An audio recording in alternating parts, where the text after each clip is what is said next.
Hello, my name is Cody. Welcome to the Unifying Field podcast, where we journey beyond the black and white into the vast spectrum of human experience. Here we explore the great question of why we are here, seeking wisdom in all traditions and unity in our diversity. My mission is to bridge worlds, uniting hearts and minds through conversation, curiosity, and the shared wonder of existence. So take a deep breath in through your nose. Open your mind and join me as we step into the infinite together. Today we have a special guest. In fact, this is my first guest on the Unifying Field. First off, what's your name, and tell me a little bit about yourself. Well, my name is Mikhia. I'm actually one of your good friends, if not your best friend, locally here. And I always hate when people tell me, or when they ask me to tell me a little bit about myself, because I forget everything that I've ever done and everything that I enjoy doing. No, yeah, just a normal kid, born in Arkansas. Still here in Northwest Arkansas and whatnot. I love music. I've played drums for a long time, and I love my dogs, and I love motorcycles, and all this fun stuff that we'll probably talk about a little bit today. So, yeah. Yep. And actually, we met because we worked together and like the same type of music, and he had a motorcycle, and originally I thought crotch rockets were Oh yeah, I had a sport bike. Yeah, yeah. kind of silly, but well, he had a 2016 R1. Yep, Yamaha R1. Yep. And that thing sounded like a monster. And after riding it one day, it was definitely not a girly bike. Well, I think you had actually just like threw a leg over it at my house one day, and then that kind of set you down the rabbit hole of wanting to get a bike. Like, because then it wasn't a few months later when you were looking at the FZ07. Yeah.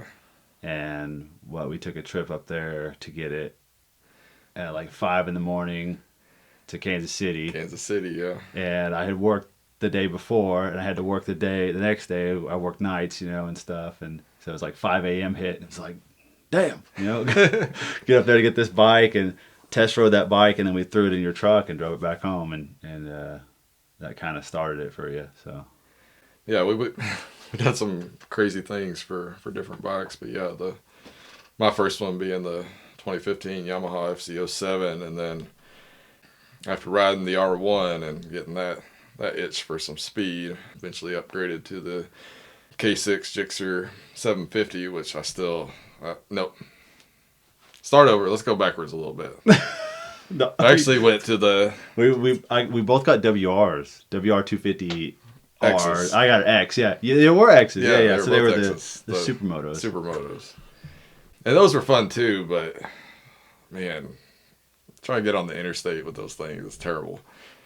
Barely go 80 miles an hour, and God forbid the wind's blowing. They were just so light. It was like riding a mountain bike at 70 miles an hour on the interstate, It was good for wheelies, at least. It was a total hoon bike, like for around the city. You know what I mean? It was the next best thing to like an e-bike, that actually had some reliability and longevity. So, but you went with me down to Texas to get that one that I wanted. Yeah, from that old man that his wife had it. He bought it for his wife, and she put, 900 miles on the thing in 10 years, you know what I mean? It was that 08? It was an 08, so it was, I guess it would have been 13 years, less than 1,000 miles on that bike. That's crazy. Yeah.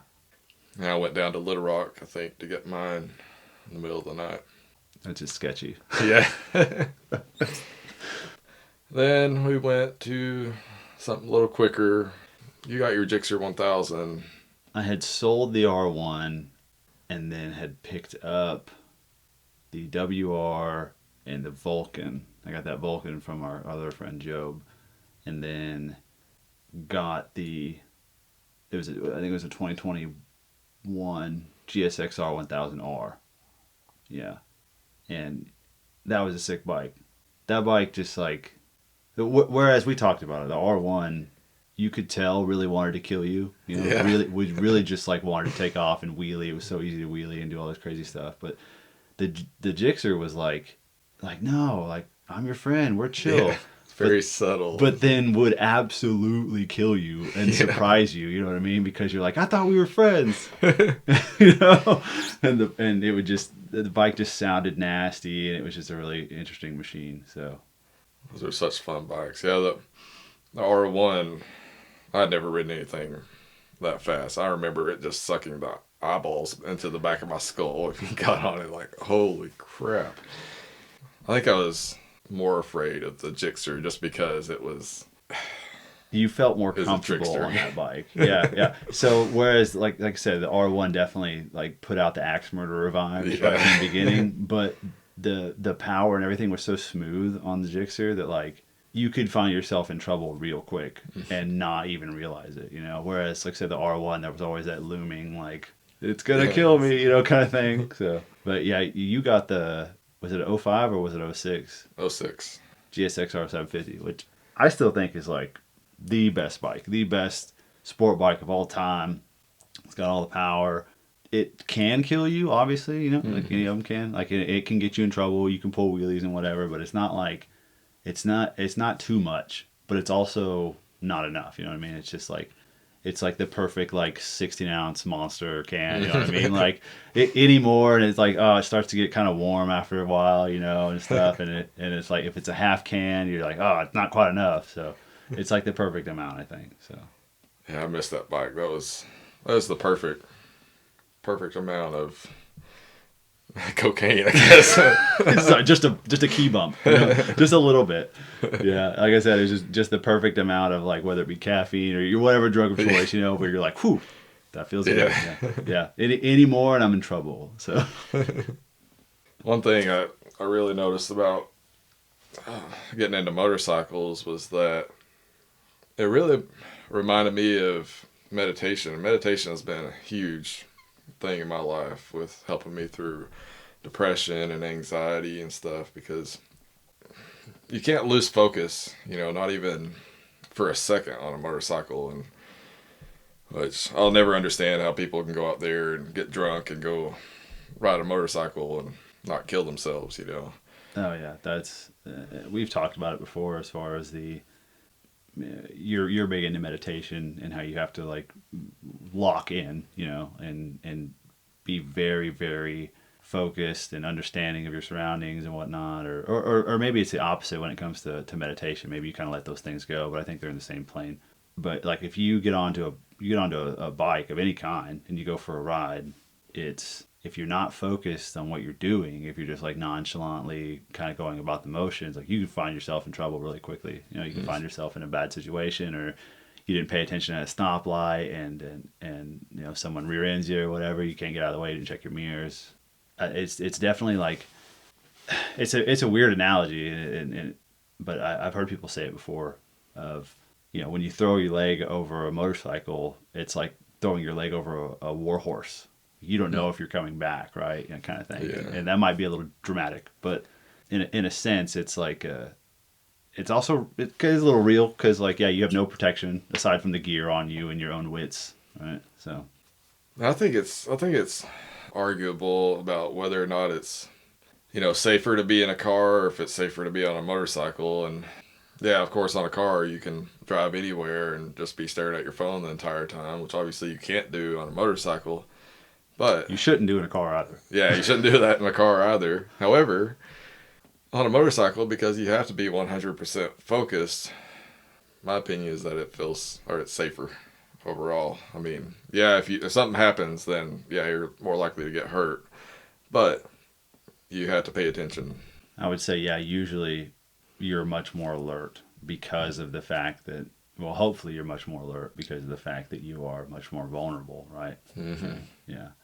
You don't go up to a stoplight and just sit directly behind a car and don't pay attention to your mirrors, you know, or else you're going to end up. You'd be surprised. I've seen 4 or 5 motorcyclists just in the last week since it's been nice weather outside that have like full on right behind a car at a stoplight, don't even pull over into the middle, don't lane split, nothing. Probably in neutral and yeah.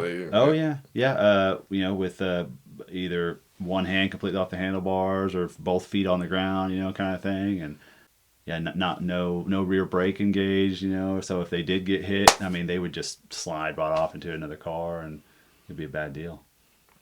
Yeah, it definitely has its risk.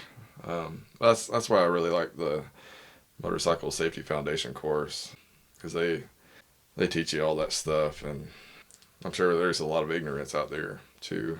And we skipped over that in talking about the motorcycle interest and stuff. You Yeah. did that before you ever got a bike. Mm-hmm. Yeah, which was a pretty good move on your part.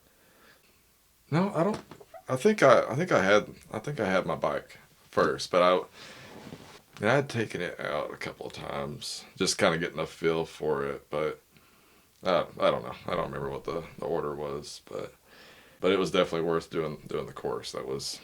You learned some really really cool skills, and I think it's great for beginners too, because yeah, the bikes that they use were like Harley Sportsers, right, or something like that, the smaller ones, And I think that for a lot of people, we know a lot of people who, for their first bike, get a sport bike or something like that, a ZX6 or an R6 or something like that. And it's just that there's like an inherent issue with getting a bike that's like not just that powerful, but also like that nice. It's a nice bike. You don't want to scratch it up, whatever.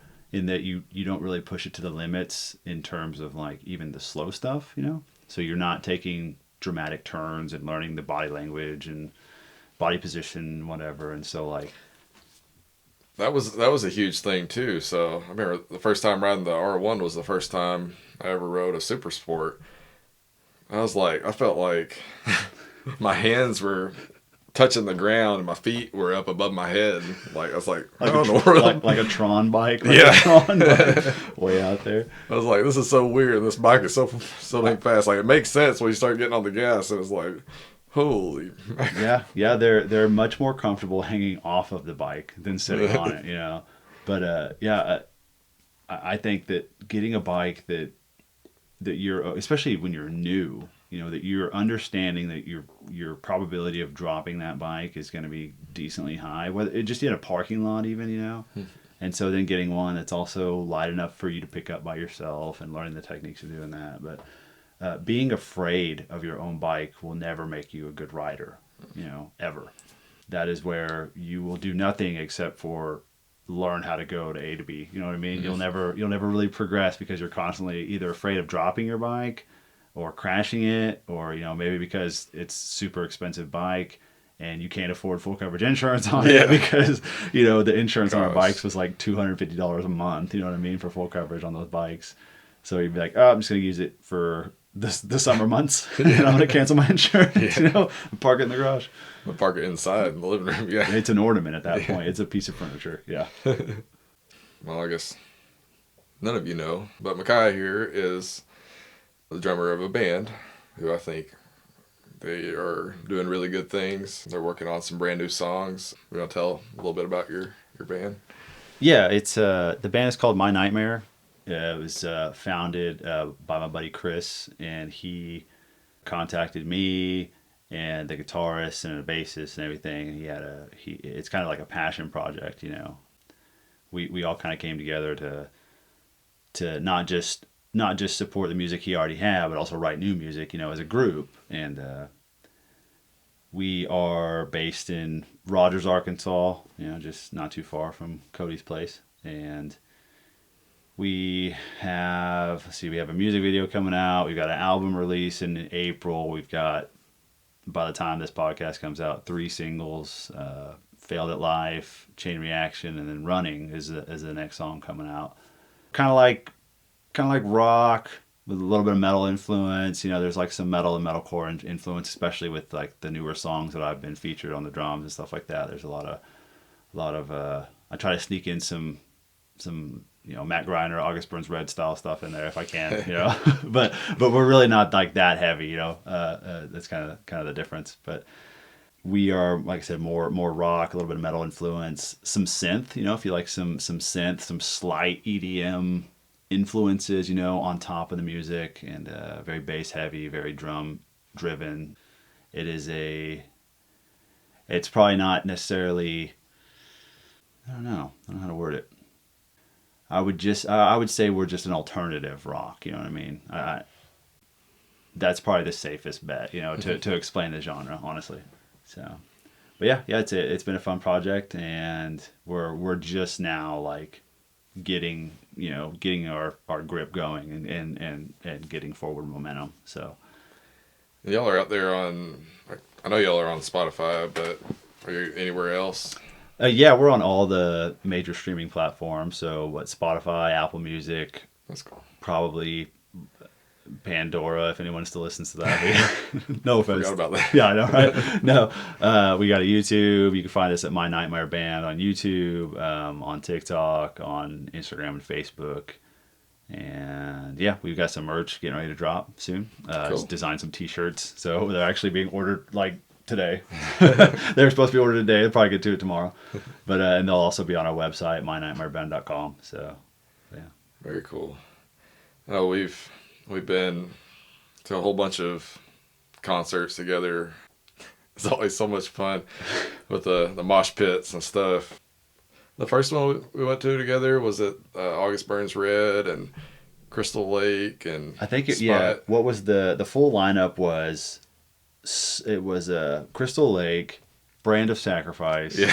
Spite, and was that the full lineup? Spite and then August Burns Red. Yeah. I don't remember exactly who went on first. I think Crystal Lake went on first, and then maybe Yeah. Brand of Sacrifice, or maybe Spite and then Brand of Sacrifice and then August Burns Red. Either way, Something like that. that was a sick show. That was so good. That was an awesome show. All the bands were fantastic. Getting to meet everybody in the bands and just like they were just hanging around like normal people, was awesome too. That venue was that's by far my favorite venue because it's like it just makes me think of a garage. It's just a small little thing, little intimate thing, and It used to be called JJ's Live. It's now Ozark Music Hall. yeah. And it probably holds maybe 2,000 people, maybe, max, I'd say, 17 to 2,500, something. That's what I'd guess. But it has a mezzanine, up top and stuff, and a bar on the cool thing is the bar on each side of like the pits, right? So you have a bar on your left, a bar on your right, and then you have a bar at the very front with all the merch stuff, so you have like you can get to a bar anywhere, That's great, actually. Yeah, that show was so good, and it ended with August Burns Red playing that. Was it Carol of the Bells? Well, no, they played that, and then they finished it with Whitewash. That's always like the closing song. That's but right. They kind of went off stage thinking, it was right around Christmas. Was it in December when we went? Yeah, it was like December 12th, I think, or something like that. It was just like very fitting for them to do Carol of the Bells, a metal version of that song, which is really the best version of that song. It is. When I first got into metalcore and all that stuff, I mean, that's in my Apple iTunes playlist from when I was deployed to Afghanistan back in 2012. So they've been singing Christmas tunes since, for a long time. But yeah, that venue reminded me a lot. The first metal show that I went to was during my final deployment to Afghanistan. I had my 2-week R&R back in the States.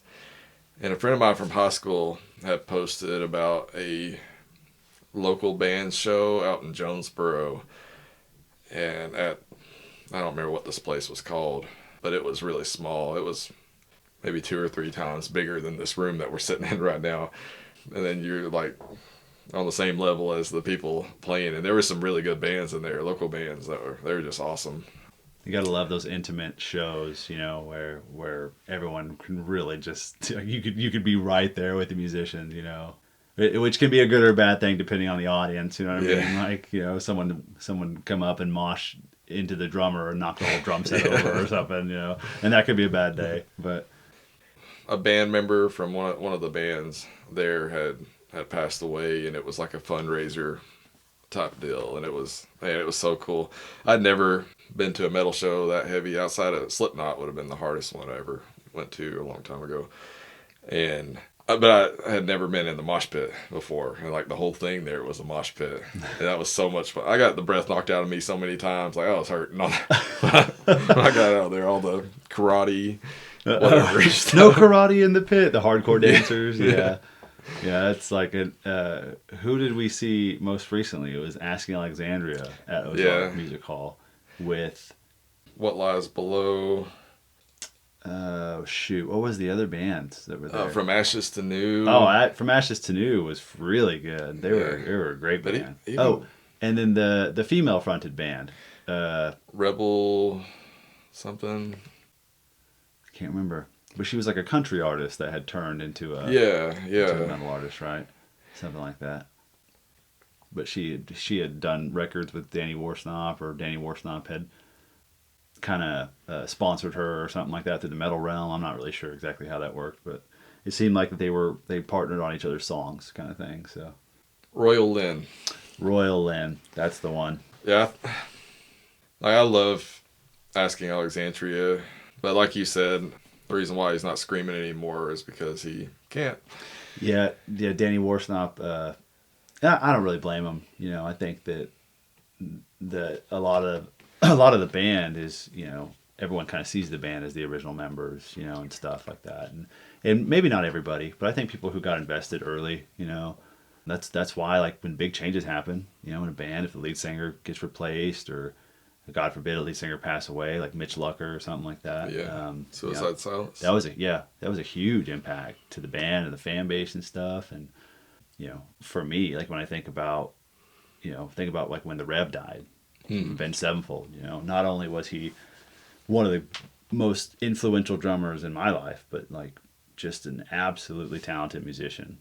That not only was he an absolute beast on the drums, but you know, he's a great singer, great songwriter, pianist. That's a funny word, but you know, he was really good at playing the piano. Yeah, And with his penis. yeah, maybe, I don't know. Who knows? No, but just a phenomenal musician, and like you could tell how much everybody in the band liked him and liked him being there and stuff. So, but yeah, those changes, and then you think about, you know, another massive loss in the drumming world, like Joey Jordison from Slipknot. Yeah. You know, but even though he was removed from the band before he passed away, still a big hit. And I think that any of those big changes can really be, I don't want to say detrimental to the band's success, but it can go one way or the other. You know, like if people don't like or don't support the lead singer anymore, you know, or something like that, or don't support the band because of who they choose, like that could be a big thing. You know, you look at Escape the Fate.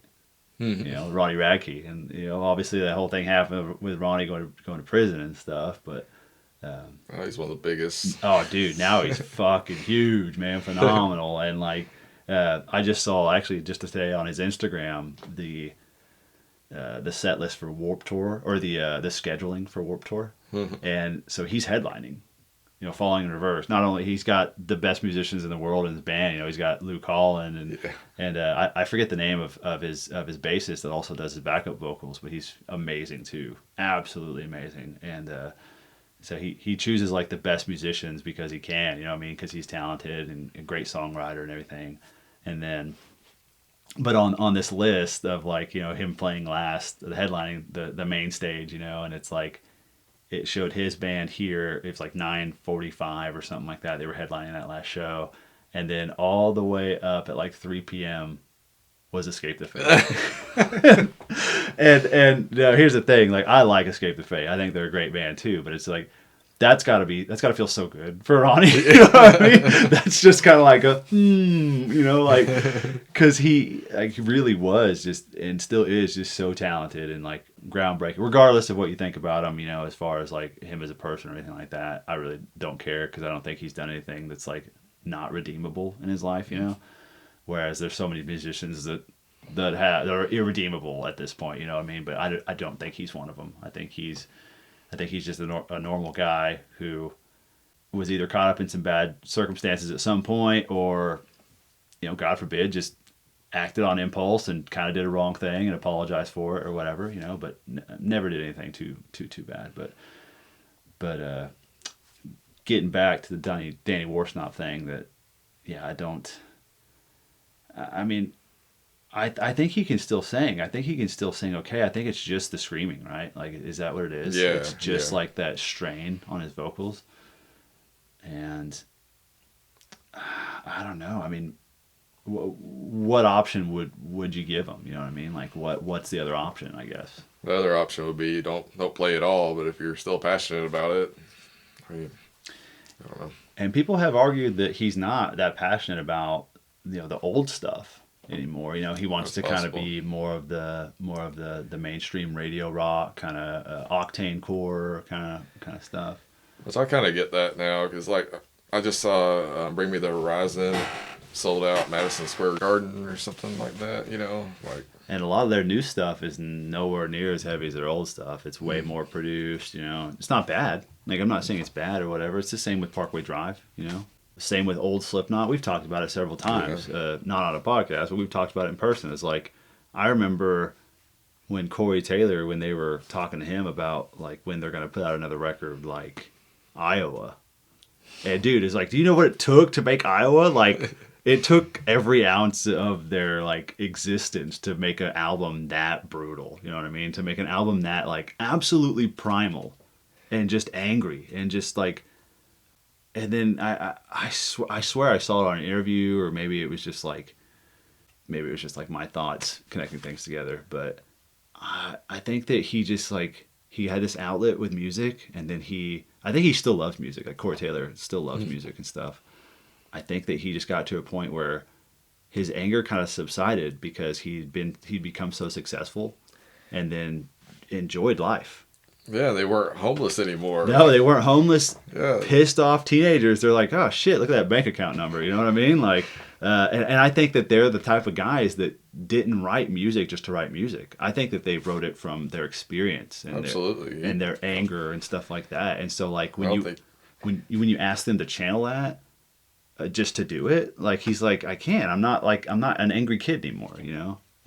That's what I think about like when heavy bands go into a more not necessarily chill, but a more kind of octane, quote unquote, octane core music. I think it's because they grow up, they have families, and they still want to make something heavy, but I think they would be disingenuous to themselves if they went out there and did, the most brutal breakdowns and wrote about, struggling with the depression, thoughts of suicide, like all the big things. well, I mean, those are still relevant as adults. I think Absolutely. those things are still relevant. I think we just, again, I think a lot of those guys just come from a place where they wrote based on how they felt, and they don't feel that way anymore, right? I watched one of those. What was it? It was Corey Taylor. He was doing. Or no, it was Corey Taylor and Clown. They were doing the Hot Ones challenge or whatever. With their masks on and everything. Yeah. Yeah. And he was talking about how he's done a lot of work on himself, like a lot of mental health work, over the years. So I mean, I think that's a lot of it. And so going back to, well, not just looking at it from the musician perspective, but also all of us that are in the crowd, in the mosh pit, enjoying the music and stuff. I feel like we're all just kind of in this together, kind of expressing our anger, in this a healthy way and stuff, which I don't know. That's something that I've come to learn over the years.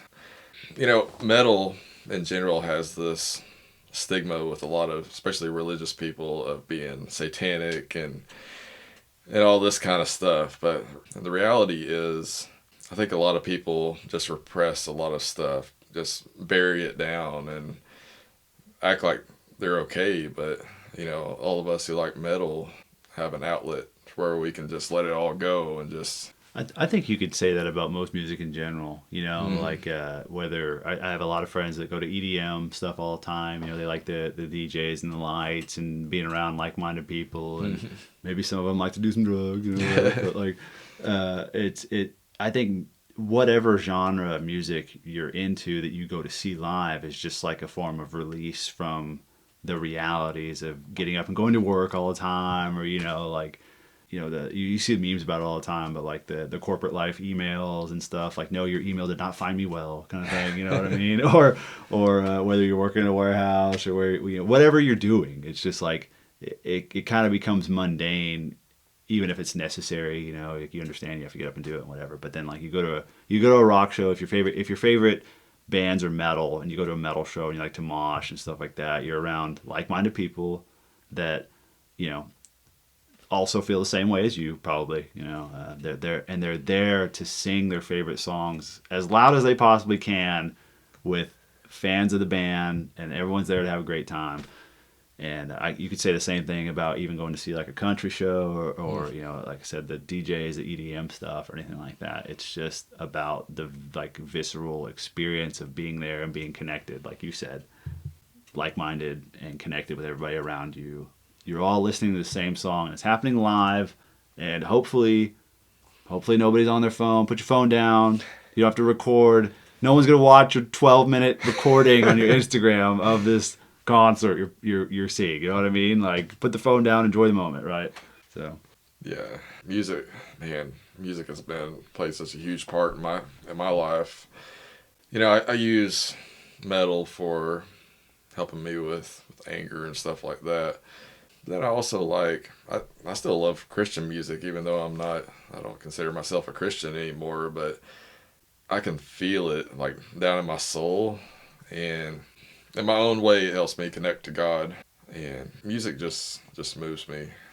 yeah, I mean, I know we've talked about it before, but like we talk about our favorite breakdowns. You know, Yeah. think of like Boneyards from Parkway Drive. You know, the call out. There's blood in the wall. You know, like that call out, like goosebumps. You know what I mean? Yeah. You're listening to it loud in your truck and stuff like that, and you're just like, dude. And then the freaking drums come in with the guitar, and you're just like, it's just like you're ascending. You know what I mean? It's just freaking sick.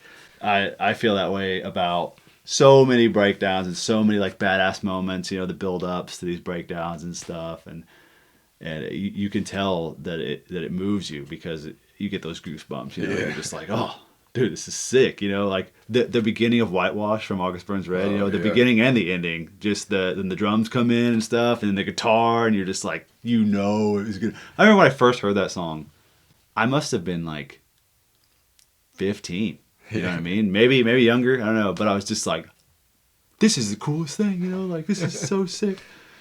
And just goosebumps the very first time I heard it, and then even to this day, you know, there's songs like that, and like I said, Boneyards from Parkway Drive, Whitewash from August Burns Red.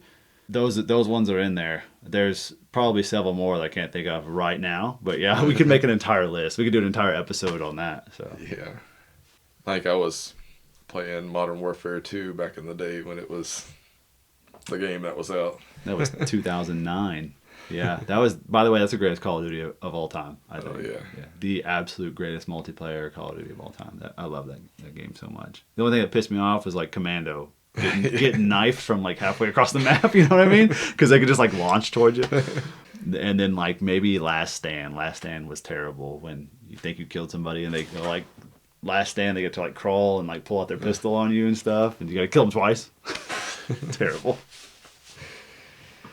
One thing, especially about metal though, or metalcore, that I still think it's different is, I mean, I've never been to an EDM or whatever type of show, so maybe there's a mosh pit in there, but there's something about being in the mosh pit and just letting it all go. And again, you might get your breath knocked out of you. You may get hit in the face or something like that. Especially since I've been focusing on like shadow work and stuff, I'm starting to realize that, you know, we've got to learn how to. I mean, you don't have to, but it's more. It's more healthy to, you know, not suppress these things, whatever that are bothering you, because I know with me, I've struggled with anger my whole life, and first law of thermodynamics is it the first or is the second? Is energy cannot be created or destroyed; it can only be transformed. And so, when something bothers us and we don't release it, and I'm willing to bet a lot of people don't know how to release it. I certainly didn't. That you just start filling yourself up with that energy and it can't go anywhere. And, you know, you just keep pushing it down and pushing it down. And eventually whether it be a fight with your girlfriend or your wife or whatever, Something about at work, yeah. something bad at work, and you end up exploding on people and making a situation. Fights aren't bad necessarily, but you know, if you're overflowing with this energy that has nowhere else to go, and then all of a sudden you have an outlet for it to go towards, then you're gonna make something a lot worse than it really should be. So in my case, I've come to realize that metal concerts are actually a pretty good way of expressing the shadow, releasing, like a healthy way of, like, yeah, just To let it cope all go, even, just yeah. start over. And that's just one way, but it's a very fun way because you get to go listen to your favorite bands and jump around and all that good stuff. Oh yeah, I think you talked about not being able to get your anger out and just letting it build and blow up and stuff. Like, how important do you think like healthy outlets are in order to, like, make sure I word this right, I guess, in order to be more connected spiritually, I guess, how important are those healthy outlets? I think it's absolutely key. Think of, so like a healthy outlet. Obviously you can divulge too much into anything, Right, but right. I'm thinking of, like, okay, like staying consistent in going to the gym, or doing combat sports like jujitsu or something like that. Playing music. Maybe you just go to festivals, or you go to concerts or something like that. And you get to let your stuff out there. Any kind of exercise, whether it be running, whatever, or there's outlets that people who like to spend more time with their family, or something like that's totally fine. Though I do think that you got to make time for yourself no matter what. Mm-hmm. And if even if that comes in like a 20-minute meditation thing, like, so how important is that to being more connected spiritually, to make sure that you have an outlet that's healthy? I think it's really important because here's the thing.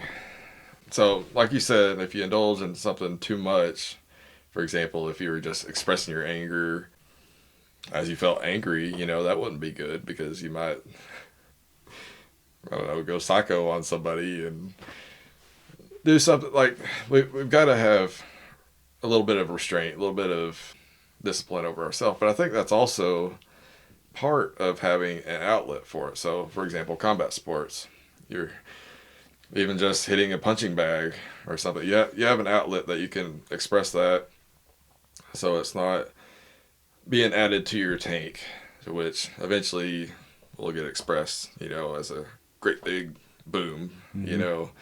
So we don't want to overindulge, but anger is not a bad thing. Like, even if you go into the Bible, anger wasn't the bad thing. It was what you did with that anger would have been Acting on it. yeah. So, and even acting on anger is not that bad if you're not completely full in your tank full of anger. Then it's good to be able to be angry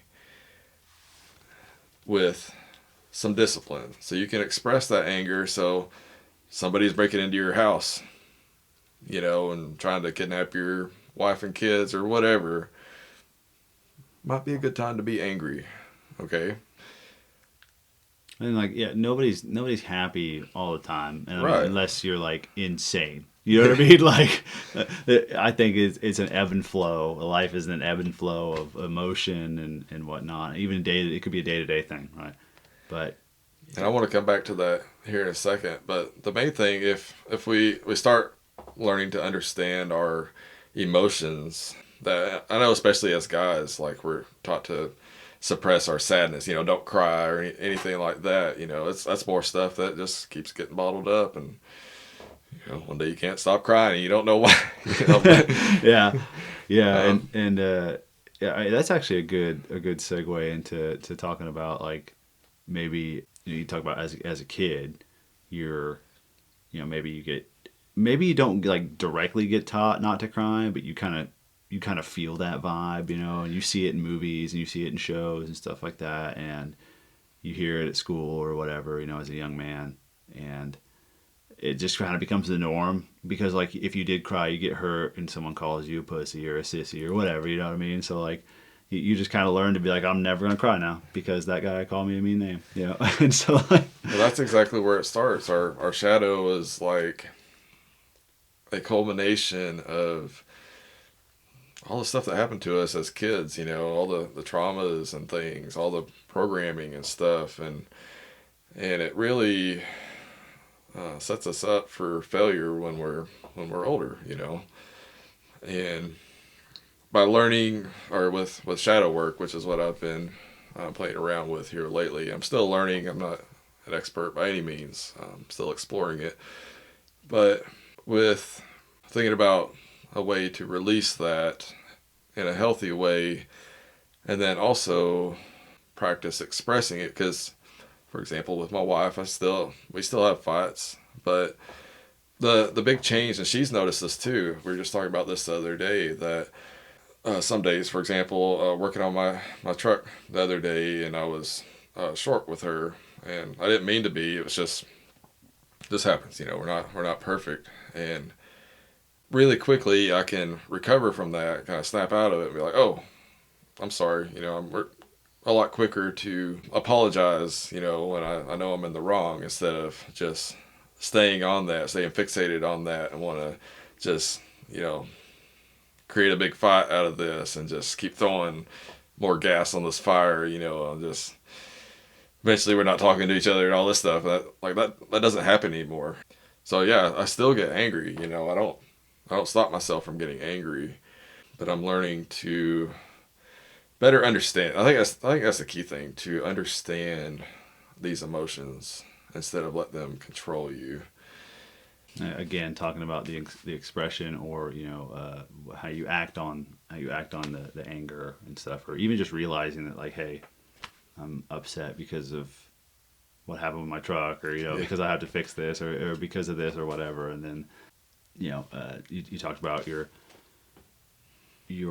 wife and how you guys still do occasionally have fights and whatever, but you realizing that, and you realizing that like, hey, maybe I was being short with her because of what's going on in my own personal introspect, and you're like, oh shit, it's not her fault, right? It's not her fault that my truck dash pissed me off, you know what I mean? Because you had to remove it and fix your sensor issue or whatever. But like, And even if it was her fault, I don't have to keep adding. I can have some discipline over myself. And I think I think that's where I was going to go, is not only having discipline over yourself, but also, and this is like getting into a relationship kind of thing, but like realizing that your partner or your significant other, whatever, like this is me after all the failed relationships in my life, thinking about how your partner should never be like, you should never be each other's punching bag.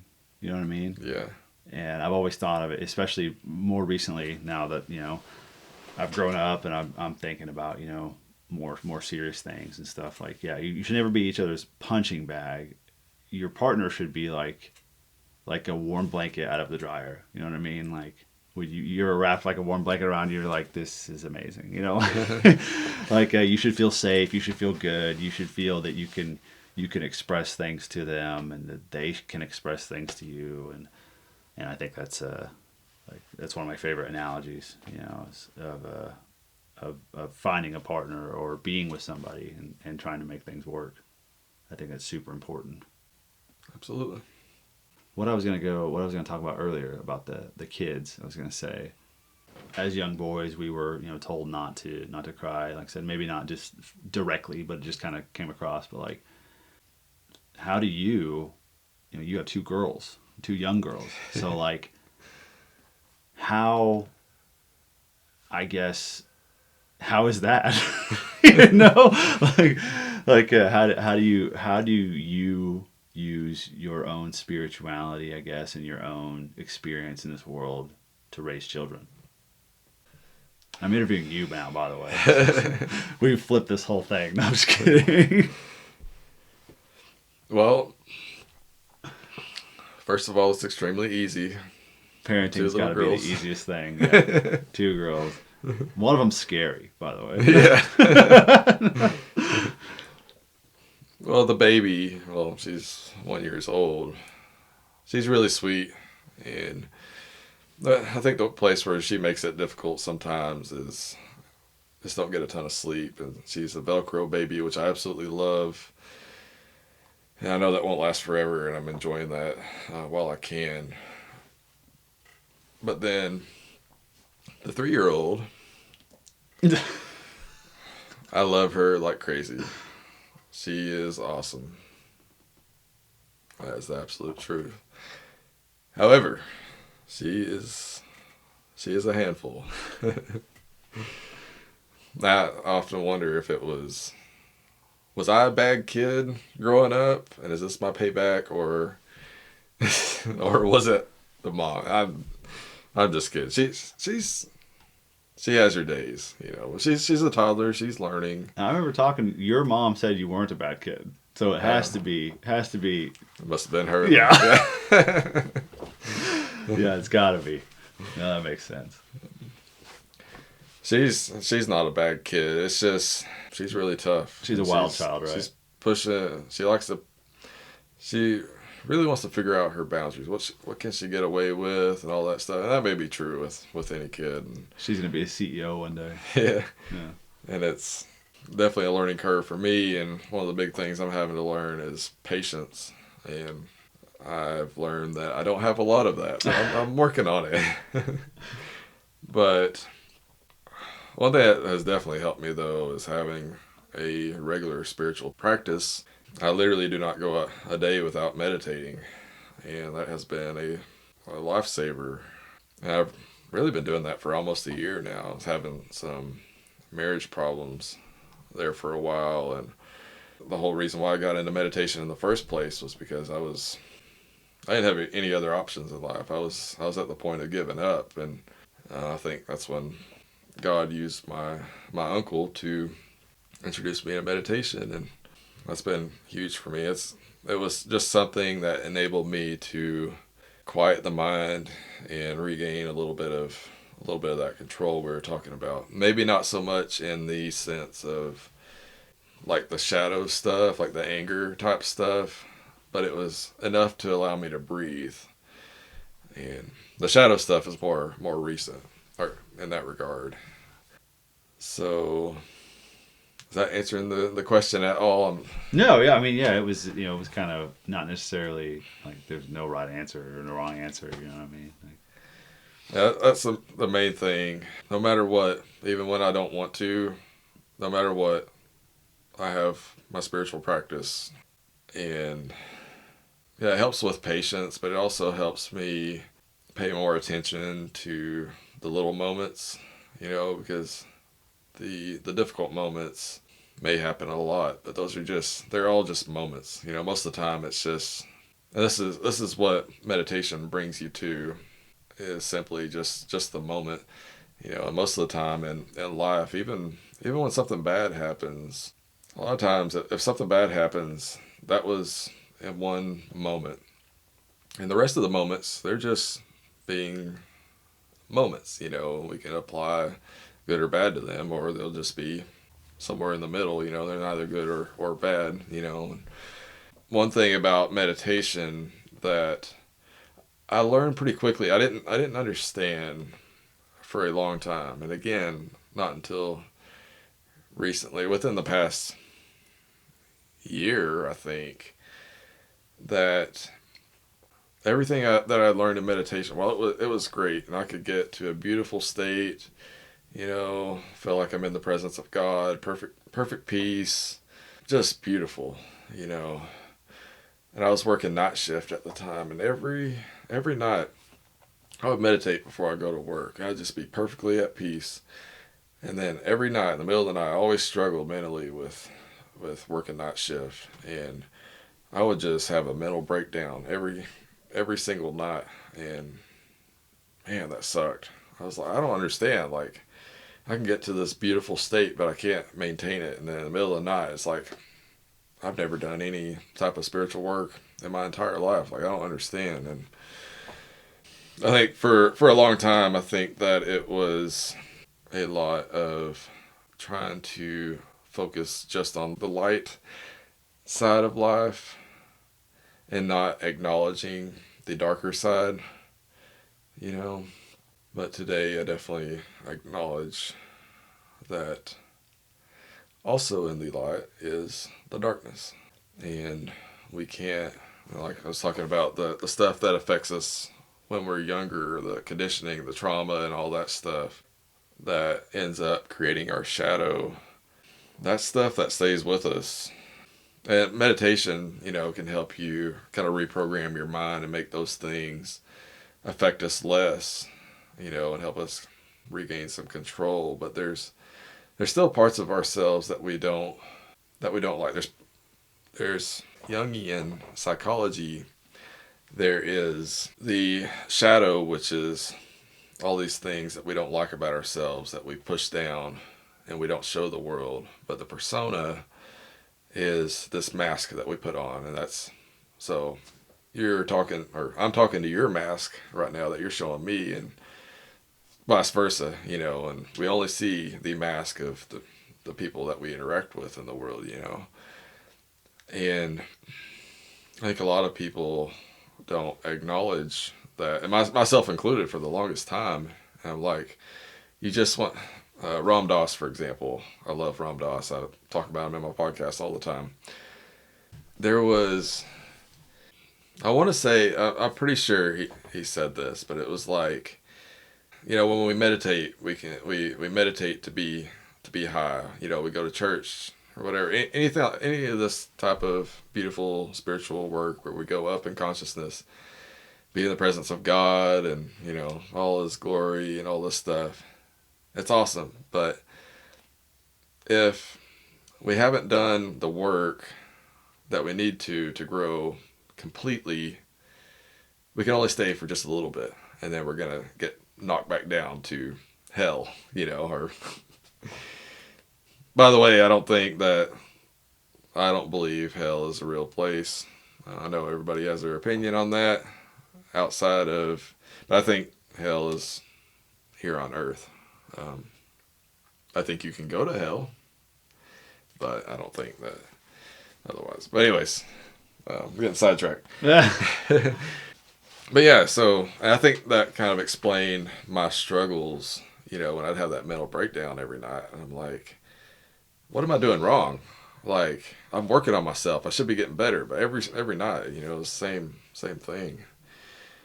But yeah, we've got to work on our entire person to become a complete human being. And I think, man, that's been such a life-changing thing for me.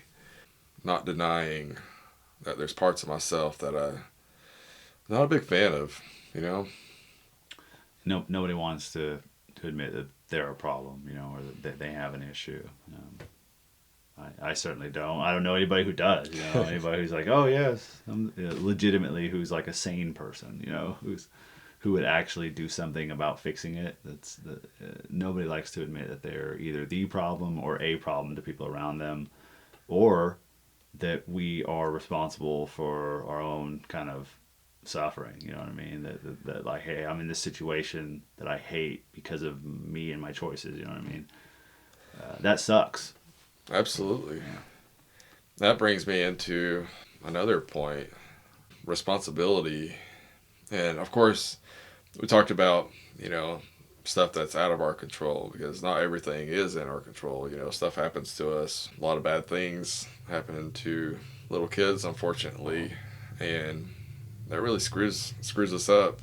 But a lot of things we do have control over, and one thing I struggled with, and I don't have anything against Christianity. Like, everybody believe, do you? But I don't know. I always felt like it pushed the blame of everything onto angels and demons, for example, or just demons. The angels will be the good side, so they don't take responsibility for being shithead. Like,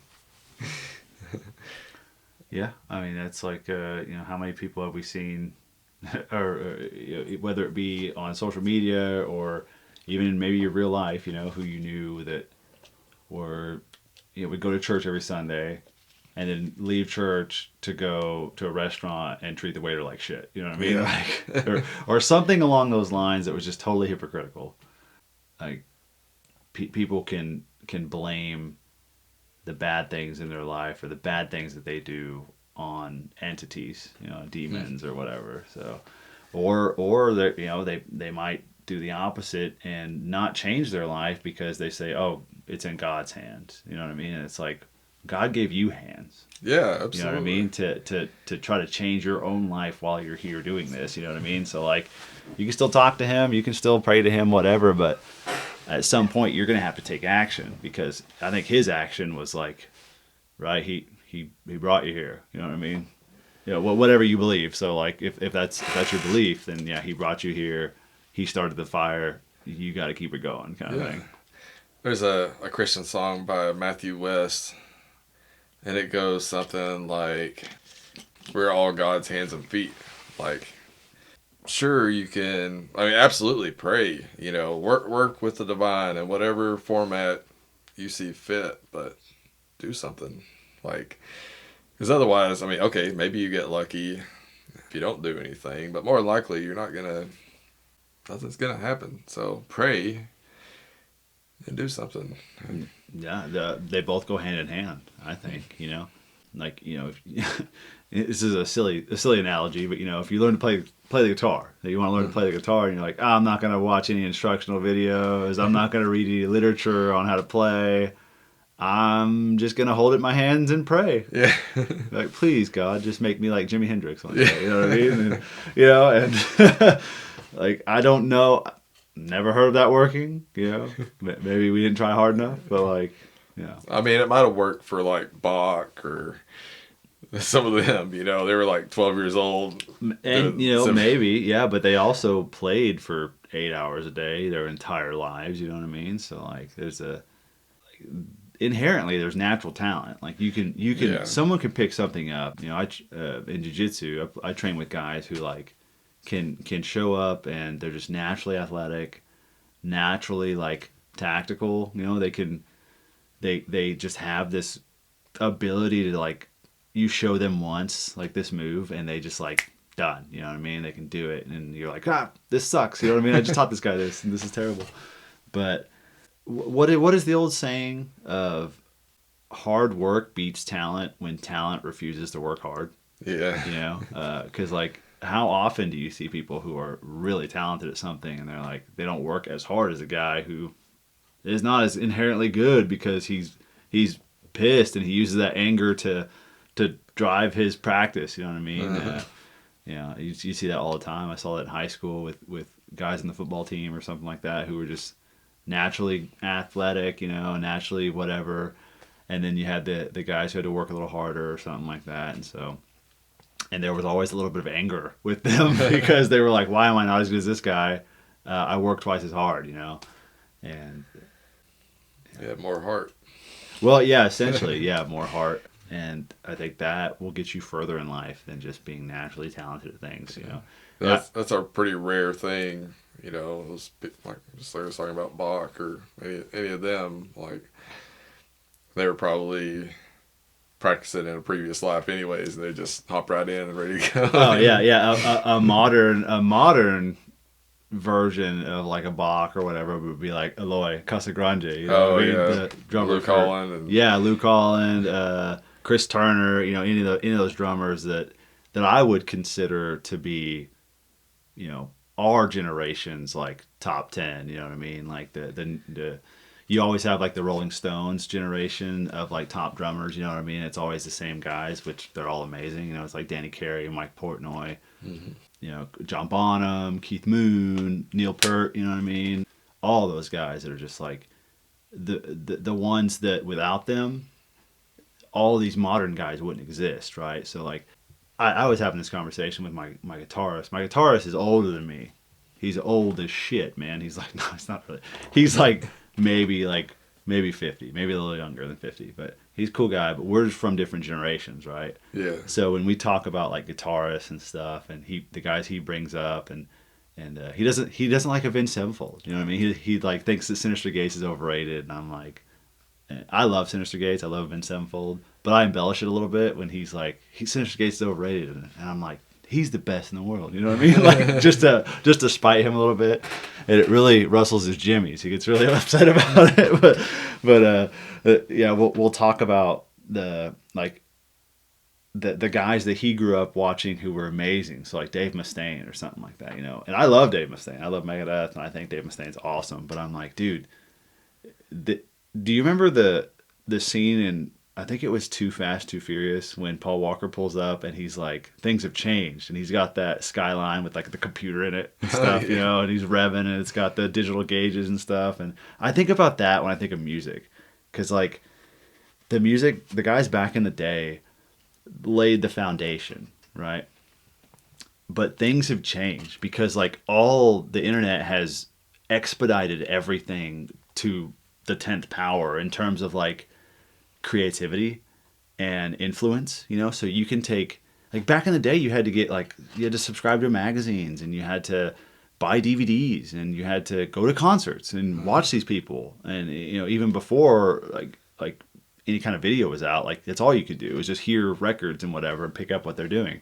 But now I can type in, you know, any famous musician or anybody who maybe even not like a famous musician who has influence on YouTube or something like that, and just like have this massive library of, you know, like, hey, this guy likes this drummer, this guy likes this guitarist and whatever. So they take all these influences from these guys and create their own thing. So not only am I getting influences from every direction on the skill tree, it's like you're also getting their interpretation of those influences, you know. And the best way I've been able to explain the like how much things have changed musically for not just drumming or guitarists or anything like that, but just music in general is like, you know, the drummers and guitarists of older times are like the muscle cars. You know, think of like the GT500 Eleanor, you know, the old Chargers and Challengers, the old Camaros, you know, like those cars are timeless and they're beautiful and they've only increased in value, you know what I mean?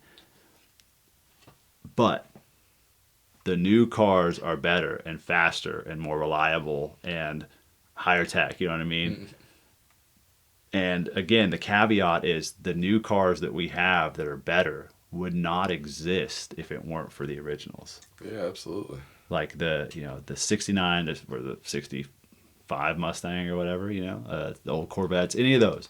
Like the modern insane cars that we have that we like, hey, these cars are better than those, but it's like, hey, you have to still pay homage to those old cars because inherently just because they have like less influence and less tech and whatever doesn't mean they're worse, because they did the best with what they could with what they had and still revolutionized everything, you know what I mean?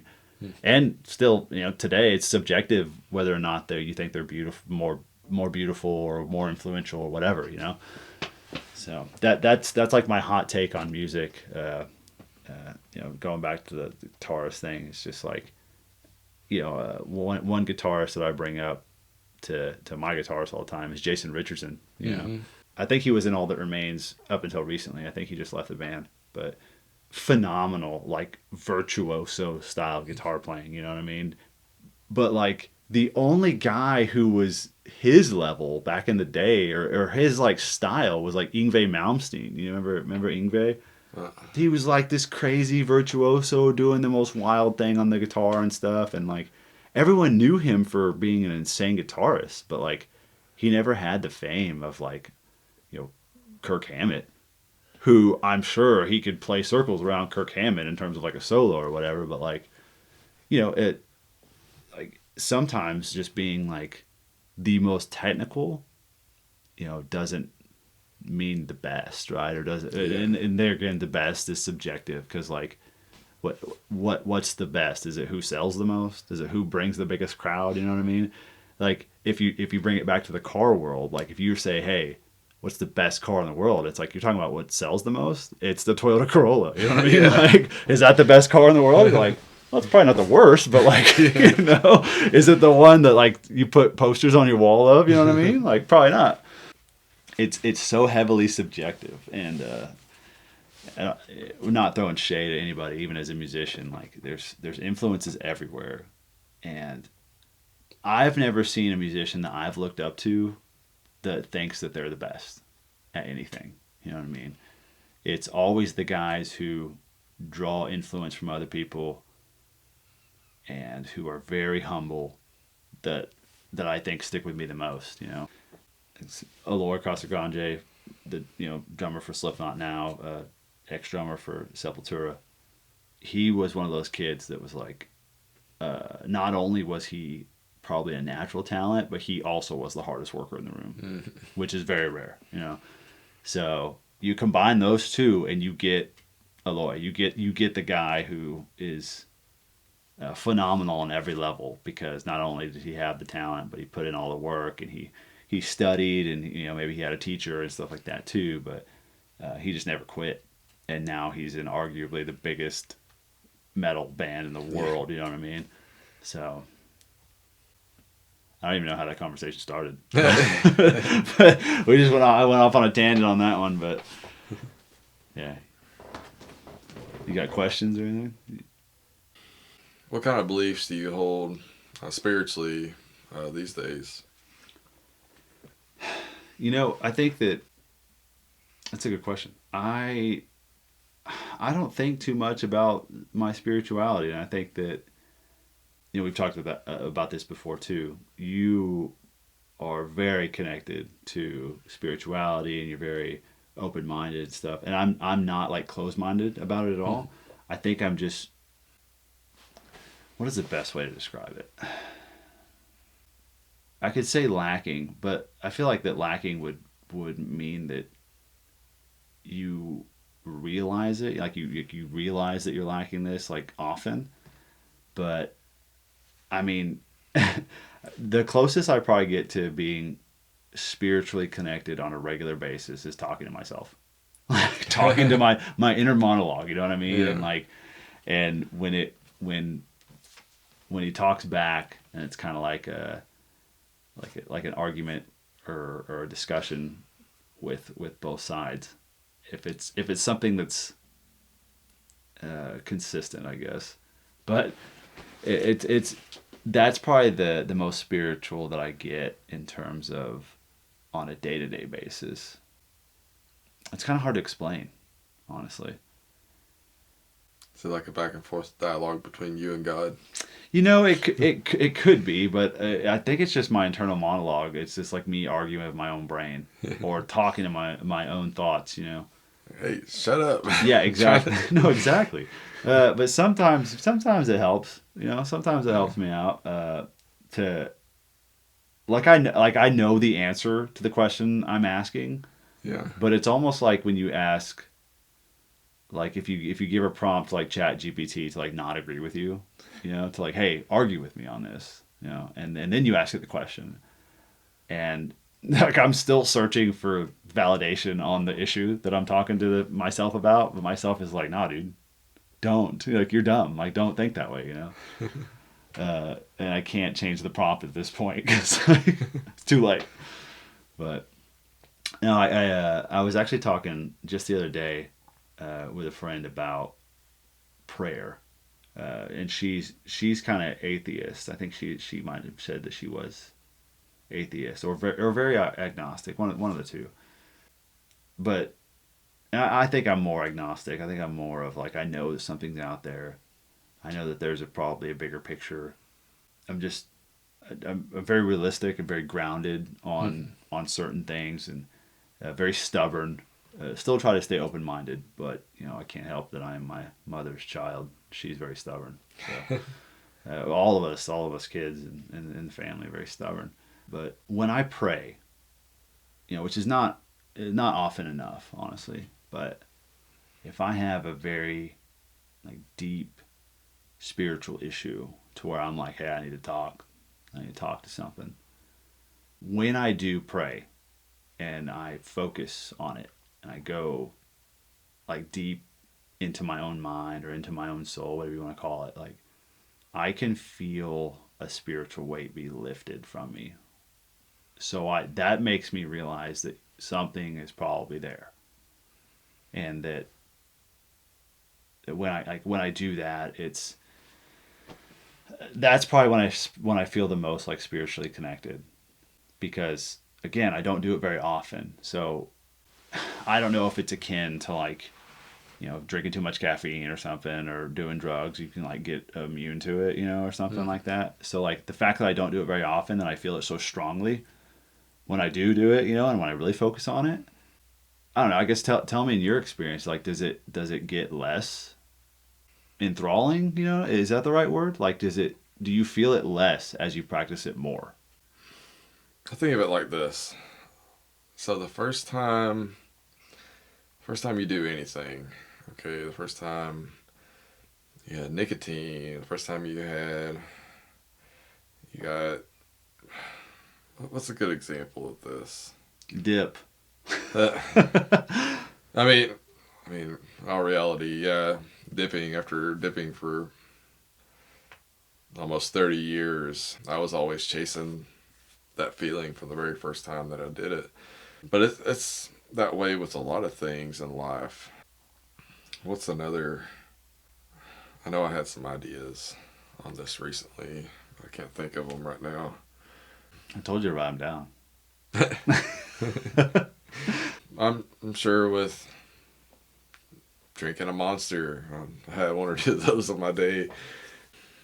Yeah, just anything that makes us high in some aspect. We try to do something again. It's never the same. So the very first time, I don't know that I've ever really felt too much in just general prayer, but in meditation, which is where I would pray these days, the first time I meditated, well, the first time I was successful, I felt this blanket of peace come over me. It's just absolute stillness.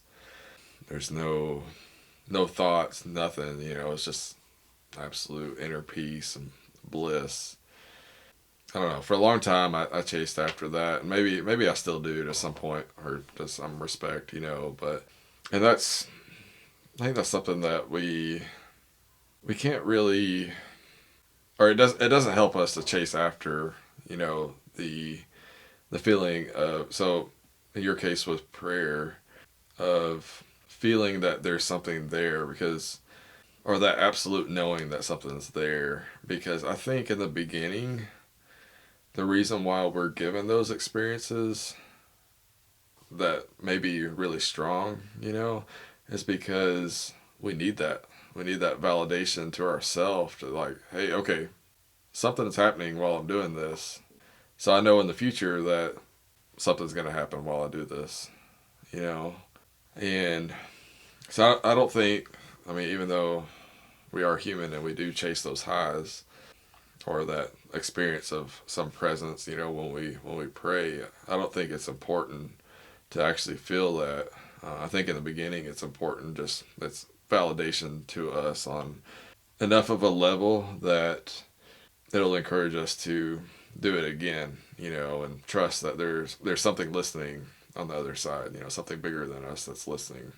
And I've come to realize that, yeah, you don't have to feel that anything's there on the other side. That as long as you trust, like that's the way I see things. Well, that's why they call it faith, right? Yeah. Yeah, because you can't necessarily see it, or it's not tangible, right? But you believe that something's there. And faith takes practice too, and it's not easy. And like we were talking about before, prayer only gets you so far too. So then, when you pray, do something. Oh, exactly. Yeah. Because it goes hand in hand, and yeah, it's like exercise and eating right, or eating, yeah, eating what you would consider better, I guess, So like, when you're younger, you get kind of get away with just running around and eating whatever, all the time. And then as you get older, it's like you got to have more focused workouts, little better diet, you know, and then that as you even get older, it's got to kind of become more concentrated, you know, just because your body can't take so much of the crap you used to give it, you know. Like I don't know about you, man, but like I don't get drunk anymore. Like I don't either. I haven't gotten drunk in so long. I enjoy a beer. I enjoy going out, just a socially kind of thing, and not even every weekend, but like once in a while. I don't mind having a couple beers, and very rarely do I drink like hard liquor. You know, if someone buys me a shot or something, maybe. But like, I mean, if I have like 4 beers, if I have more than that, dude, I'm cooked, man. Like I'll go home and I gotta drink like 2 bottles of water and take an ibuprofen before I go to bed, you know, because I'll wake up and feel terrible, you know. So, but back in the day, you know, back you know, when I was still of legal drinking age, you know, I didn't have a beer until I was 21, right? So, Mom, no, I'm just kidding. No, but you know, back in the day when you're young and you drink all this beer or whatever, you could wake up in a field with Oh, at yeah. your friend's place and whatever, and you're like, oh man, I feel terrible. But you get home and you wash your face off and you deal with it, you know, and then the next day you're probably drinking more beer. So that was basically summer of 18, you know, summer when I was 18, the entire summer. So There's no way. I struggle to even drink anything now. Like it throws me off. The more I don't drink, the more it throws me off when I do drink. And I really like to stay like you brought up being spiritually connected. These days, I put my spiritual practice at the forefront of my day or whatever.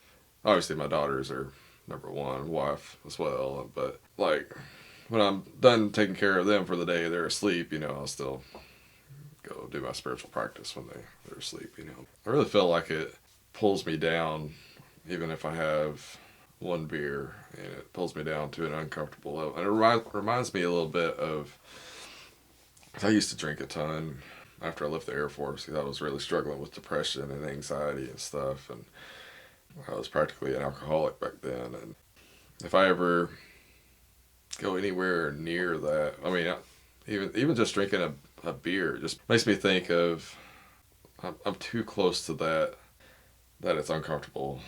Maybe I don't know, maybe that makes sense. like you're kind of flirting with the line there, you know what I mean? Yeah. Yeah. And the line is, I don't know, it's really weird. 'Cause I'm doing a lot of shadow work, you know, I'm not straying away from darkness these days. But even still, that darkness is still in the light. And so that's still way above where I was at a long time ago, you know? So, yeah. It's all about progress, right? And then what all Yeah. shadow work and spirituality and whatever, Yeah. all of life, I guess you could say, is, you know, it's all about making progress according to you, you know? Absolutely. You know, everything, every little bit of life is a lesson. And whether you are aware that you're in school or not, you're in school.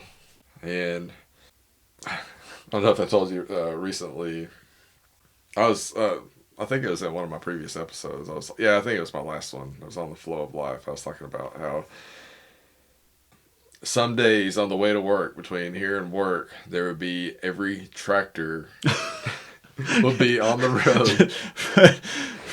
Have you told them where you live out here? You know, No. I was trying to paint a scene. You know, so Cody lives in this nice neighborhood out here in Gentry, which is like, you know, to get to work, it's probably 10 minutes, but it's just like through a bunch of farmland. You know, it's like a highway through a bunch of twisty farmland, and so yeah, you either run into a semi truck or a tractor that goes 4 miles an hour, and you're stuck behind 12 cars. You know what I mean? And it's a double yellow the entire way, so you can't do anything. So, anyway, continue. Well, and I was working on the ideas for that episode and talking about that specific thing and how life is a school, and ran out of time and stopped working on that, and I had to leave for work that day. And it's about halfway to work, and I get a call from my wife saying, "Hey, I'm stuck here in town, and the minivan won't start." I'm like, son of a bitch, I'm gonna be late for work. I was just talking about that, and I was like, at first I was annoyed because I'm like, okay, I'll be late. I ended up being like an hour and a half late. Then I just kind of laughed when I realized, oh, I'm still in school. So regardless of whether you know that you're in school, every person you interact with, and it's not always, especially the difficult moments in life, dealing with difficult people at work or whatever. I think it's a perspective thing. Like, if you're completely stuck in your perspective, and most of the time when we get hit with big emotions, I think, at least with me, someone makes me really mad. Like, it's hard to switch your perspective, to kind of step out of yourself and say, kind of assess the situation. Like, what's actually going on here? It's no, you get fixated on your anger and say, your mind screw them, yeah, F you, yeah. and No, I'm in the right. Oh yeah, Flip them off, and yeah, you end up wanting to fight or wanting to prove your point or something. I think I told you I had a coworker like that back in the day, old guy. We used to get into it all the time, yeah. And then he, at the end of the day, he'd be like, "Hey man, you want to go grab a beer next to at this bar next to my house?" And I'd be like, "No, we just had an argument, like we don't like each other." He's like, "Oh man," he's like, "I just at the end of the day I turn it off," you know what I mean? And I'm like, "Well, I can't go away," But of course I was like 20 years old, and fired up. This guy was probably like in his 40s or whatever. But I'd be like, "No, I can't do that. At least not yet. Like I can't turn it off right now." So I'll be mad at you for at least till the weekend's over. So. And so that makes me think of this. So one thing, so what I was talking about before, I learned about the kind of incorporating the shadow side of ourself, working through that stuff and learning control and all that. That was called spiritual bypassing, is what I was talking about. So you try to go up really high in consciousness, where everything's all love and light, and then you get knocked off your horse because you can't stay there. You're not ready for that because you haven't worked on the other stuff. But also, so like you said, you were like 20 years old at the time. There's something to be said about the struggles of life. The unfortunate thing is, and it's unfortunate and it's necessary too, I think. Like we've got to make the mistakes when we're younger. Hopefully we don't make too bad of mistakes, they end up hurting other people and the rest of our lives. But mistakes are good, part of the journey.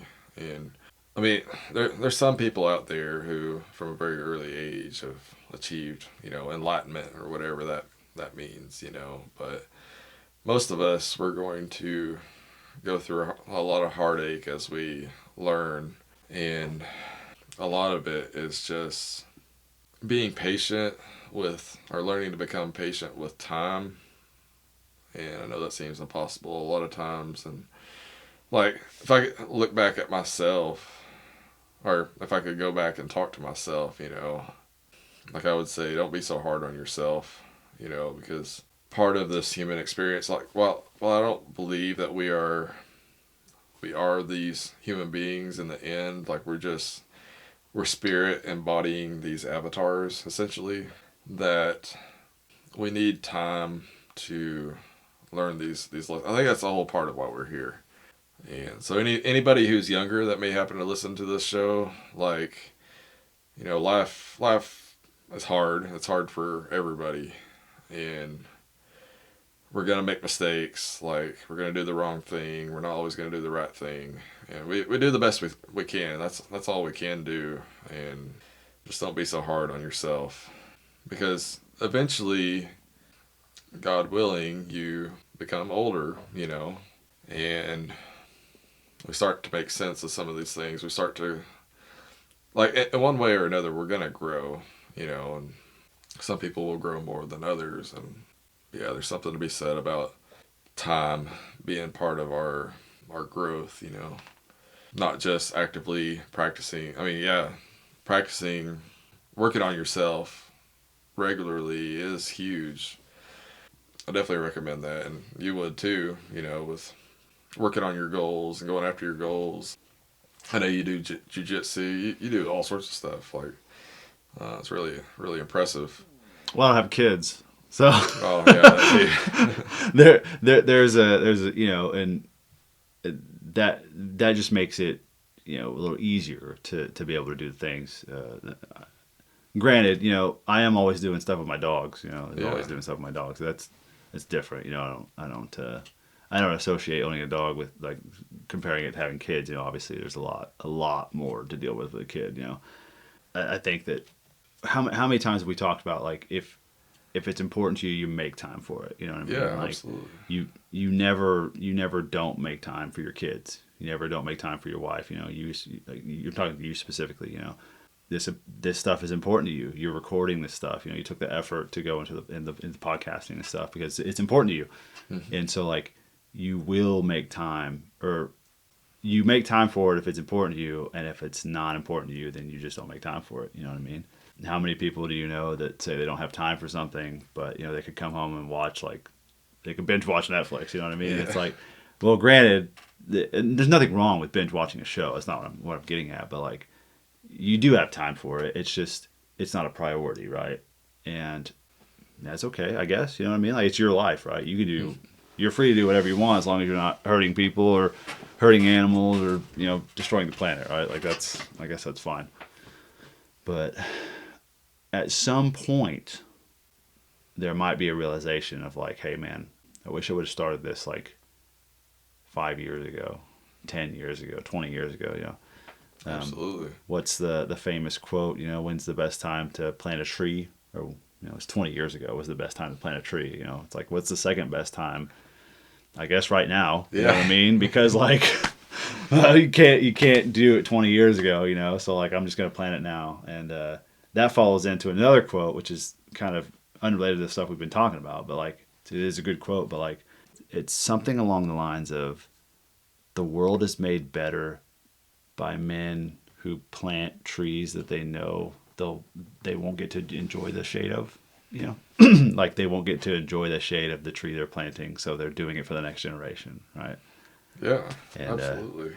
we could find that quote, the official quote, but it's something along those lines. And it's I've always loved that quote because it's like leaving things better than you found them for no other benefit than other people. You know what I mean? Because you won't experience that. No one's gonna know that you did this. You know what I mean? You could plant a tree in your backyard or whatever, and the person who buys your house long after you're dead is not going to be like, oh yeah, that guy deserves the recognition for planting this tree. You know what I mean? It's just going to be a tree in their backyard, and they're going to be happy it's there. And every now and then they might think like, oh yeah, I'm so glad someone planted that. You know what I mean? Yeah. It's really cool. But like, unless you have a statue of yourself out there, this is my damn tree. I planted this tree. Yeah, exactly. But I think that's very true. I think that's how the world can be made a better place. Is just people with good intentions who do things simply to not necessarily to get like the validation or the credit for. They just do it because it's just a good thing to do.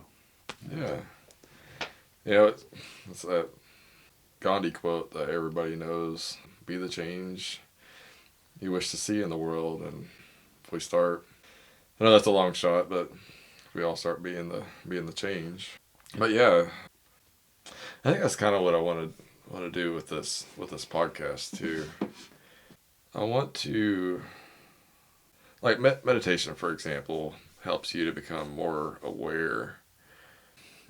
Brings you to the moment, and in the moment, like you see what's actually going on around you. You're not listening to your thoughts. You're here. You're aware.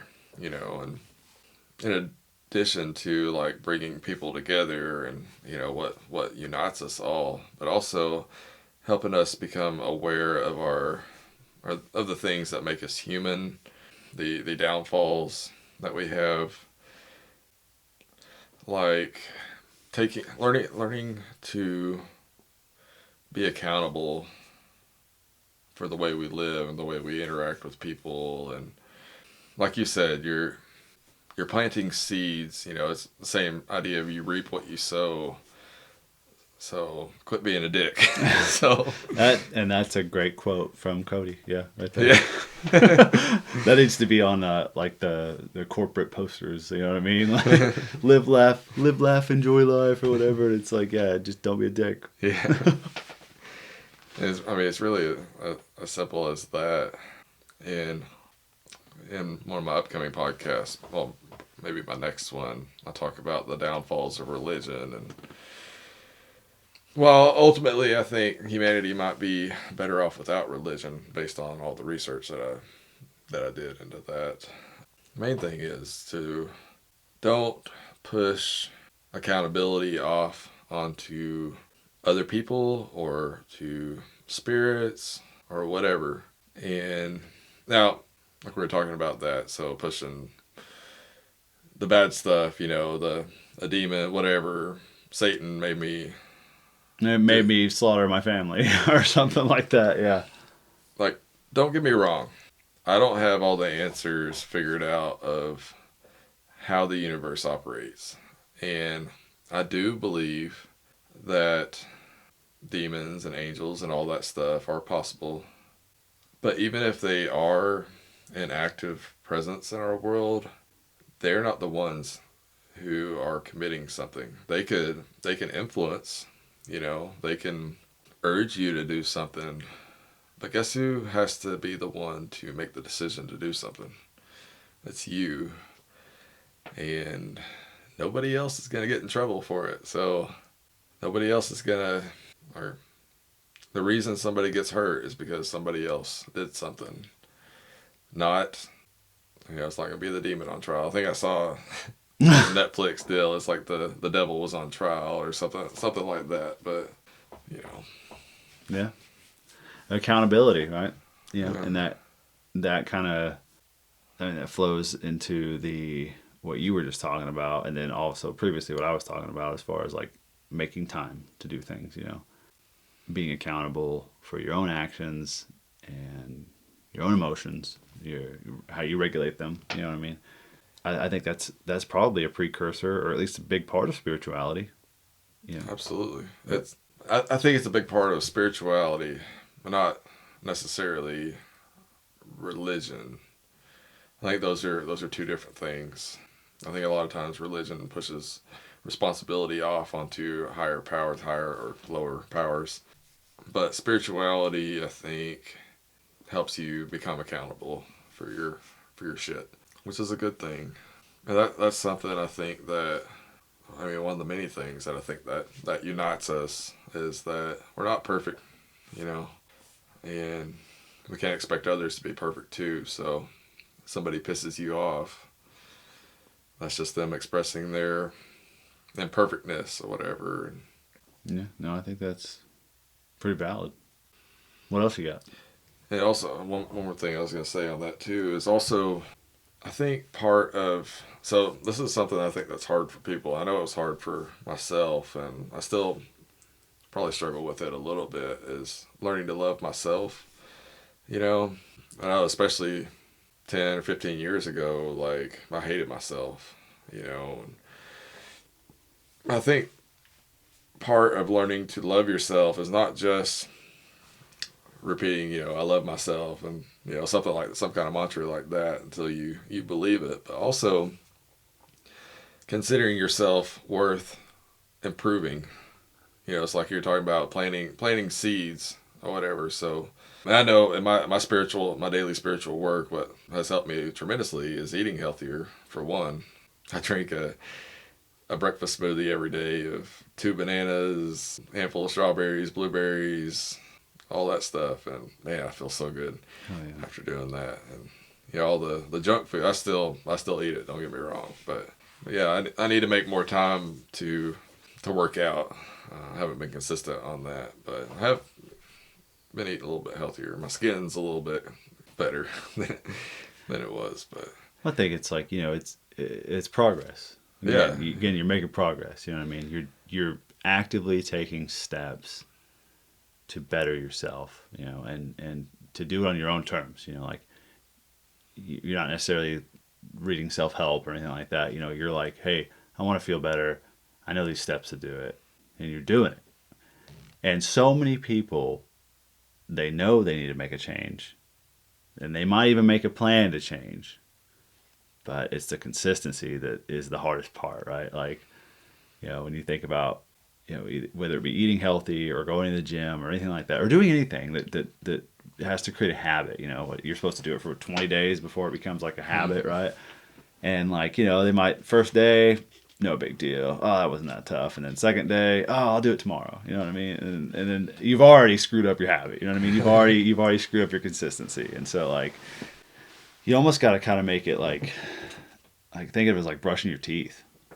Like, is it the end of the world if you miss brushing your teeth for a day or two? Like, no, it's not. But like, if you didn't do it every day for a month, that's kind of gross, bro. You know what I mean? Like, that's where it becomes a problem. You know what I mean? Like, so you want to think of like this habit, whatever you're trying to do, as like the same level as brushing your teeth. Like, you want to do it every day, twice a day. You know what I mean? Like, it's your routine. So like, do the things like you said. You wake up every morning, you make your smoothie. That's like a part of your routine now, right? And that's something that you feel good about, and it also is healthy for you, right? That there's so many benefits. The only negative is you have to clean out your blender. You know what I mean? Like, it's not that big. Not a big deal, right? I think that's wonderful.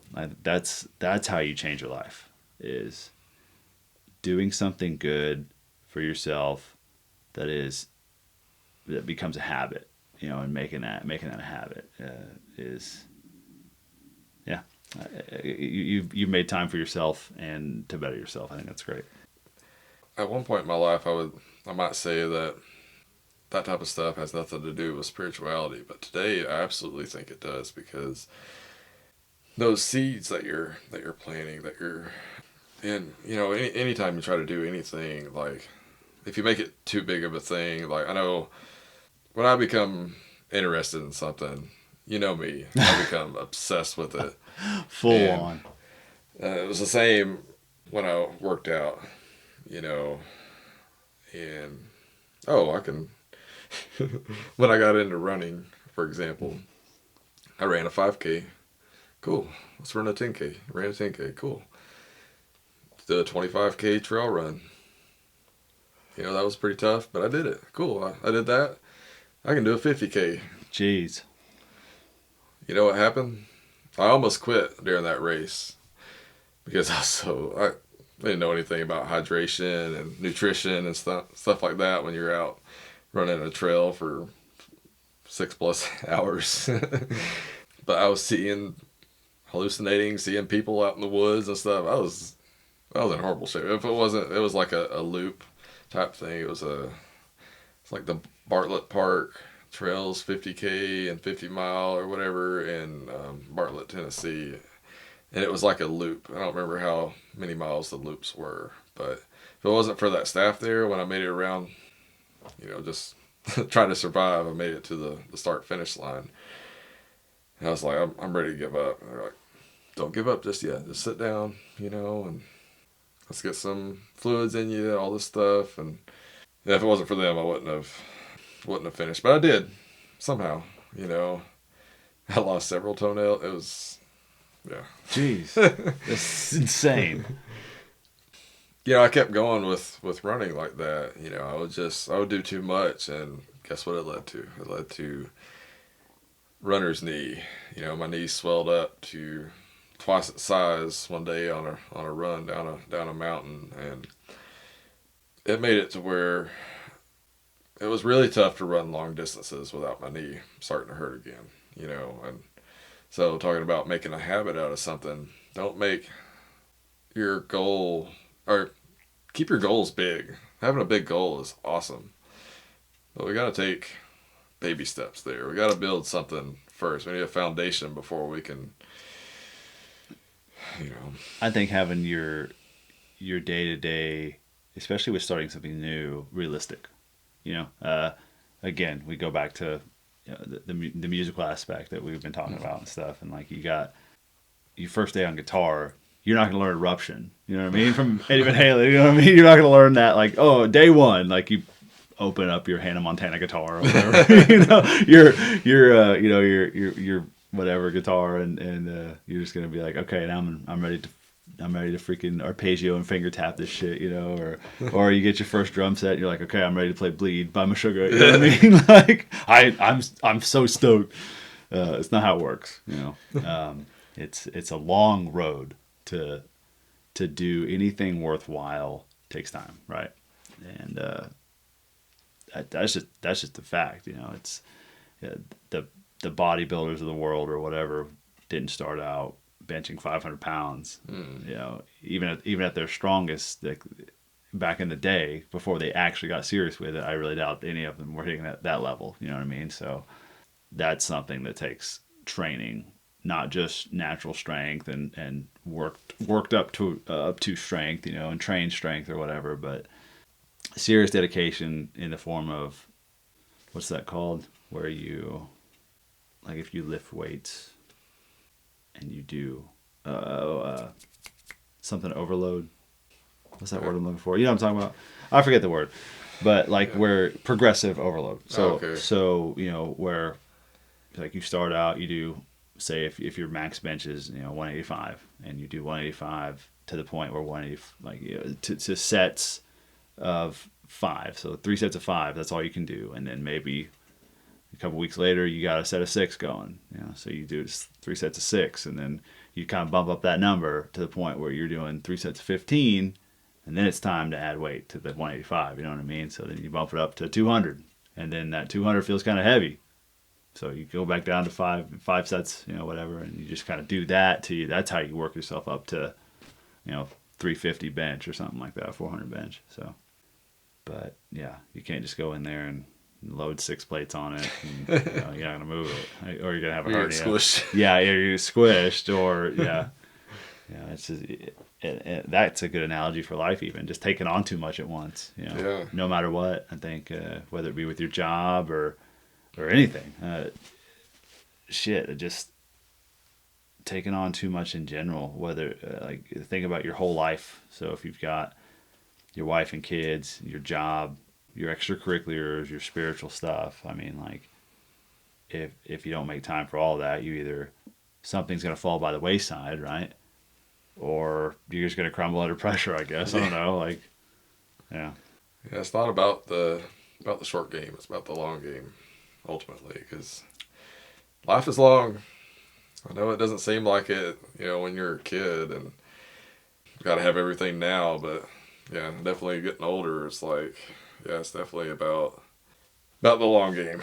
The long game, yeah. Staying healthy, staying, emotionally regulated, and really, like, just trying to enjoy the day to day. I think that, like, the little things, right? Everybody talks about it all the time. Like, it's the little things in life that really make a difference and that make you happy, you know? Well, even this is a big thing with meditation and actually being able to experience the moment, you know, is, you know, when we're stuck in depression, and I get everybody is their own person and we all struggle in our own way. But from my own experience, for all the bad moments that happened in my life, and there's been many, I'm sure there'll be many more, but those are moments, you know, and eventually we get past those moments. And I know when you're stuck, you know, you're buried in depression and all that stuff, like, you can't, it's hard to see, you know, it's hard to see through the clouds that are covering you. But those clouds are just an illusion. Like, the reality is, in this specific moment, it's neither good nor bad. It just is. And that's kind of a cheat code to life. If we can see that, if we can experience the moment, which meditation for me helps me do that. Maybe working out does that for you, or doing art, or whatever the case may be. You can attach whatever you want to that moment, because it's not anything at all. It's neutral. And I'm willing to bet if you look around, we got 1 or 2 good things going in our life at least that can put us on the upper side of, or the more positive side. I mean, reality is, not every day is a positive day. We have our ups and downs, but most days we can be neutral or just slightly above. We just is. I feel that. Yeah, I think that more of us should take the time to breathe and think about positive things that we have in our life. I think that we're so wrapped up in whether it be material things or the have-nots. You know what I mean? Like man, you see social media is so rampant with comparison. And that's what really I think drives a lot of modern depression is just like this constant feed of social media. And this person has this car that I want, or like this big house they have, and I won't be happy until I have that. I will not be happy until I have that. You're right. And then it's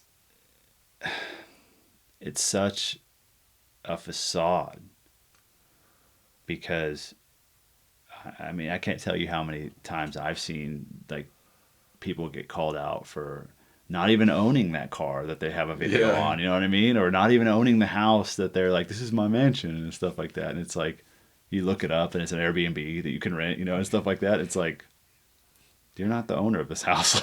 Or you rented that car from a rental agency, and so like everything for the most part, and maybe not everything, but I would say a good portion of things that we're envious about, especially related to social media, is probably fake. Yeah, Rogan. I think it was on Rogan. They were talking about down in Miami. I think it was a fighter that was on. They made a movie about him called The Smashing Machine. I know what you're talking about. I forgot his name. Yeah. Something Kerr. Michael Kerr. Kerr or something. Okay. Something like, I don't know if the first name is right, but yeah, I think they were talking about Miami, and there was this guy getting a photo shoot done by this purple Lamborghini. And he asked the guy about it. And he's like, "Oh, I just rented this just for the photo shoot, for Instagram, whatever." Yeah, you see influencers do like like they're getting onto a private jet and stuff like that, and it's all fake. It's all fake. They have like photo studios where they'll go and take you to a jet and you get a photo shoot done, right? And then they could either take you onto the jet and get your friends there, photos or whatever, or they can just take you to a studio to where it looks like you're inside a jet, and you're like, oh yeah, me and my friends flying and stuff, and it's like, how silly is that? Like the image is so important to people. Yeah, it's similar to people being obsessed with certain brand clothing, Supreme and all this stuff. How many times we talked about it too? This is another thing. We keep going back to this, but like, you remember when like Champion was like a Walmart brand? Oh yeah, you remember? And like it was like this stuff. Like if you wore Champion back in the day, you were a dork. You know what I mean? Yeah. Like, and it was fine. Like it didn't bug me, but like you were being judged by people if you wore Champion or Starter. Mm-hmm. And now you walk into a mall to buy a Champion shirt, and it's freaking $60, for a white branded Champion shirt. You try to buy a Champion hoodie, it's like $100 and something. It's like it's the in stuff, and it's the same with Starter. Starter was the Walmart brand, and now they're expensive. It's just so wild. It's just so wild to me. Everything flipped, That's kind of how I felt about like Stanley was a good brand a long time ago, but then it was a Walmart brand for a long time, and it was like cheap, and then all of a sudden, out of nowhere, the Stanley Cups. I'm like. The tumblers, the tumblers. The hydro flasks and all that stuff. Yeah, it's so weird. I mean, I know they still make good stuff, but they do have their lower end stuff. But they completely like rebranded from like a rugged. You need this thermos because you're an oil worker or a coal miner or you're on a freaking crab catching ship. You know what I mean? To like, hey. Look at these cool colors, you know what I mean? You can stay hydrated all day. And, for soccer moms and their $120,000 Escalade, that have to have every color of the Stanley Cup. So, yeah. No, man, I think, yeah. What's the roundup? I guess what's the synopsis? What are the points we're going to take from this? I think for one, if you think you won't be happy until you have all these things that these other people don't actually have, You're exactly right.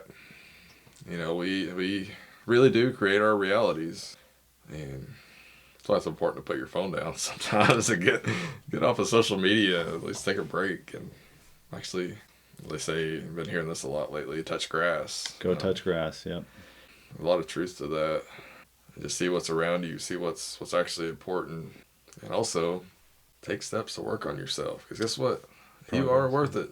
Yeah, progress. No matter what your mind says. You know, your mindset may say you're a worthless piece of shit, but that voice is an idiot. Tell that voice to fuck off. I tell him that all the time. Yeah. Yeah. And then, I think another one would be, find healthy outlets.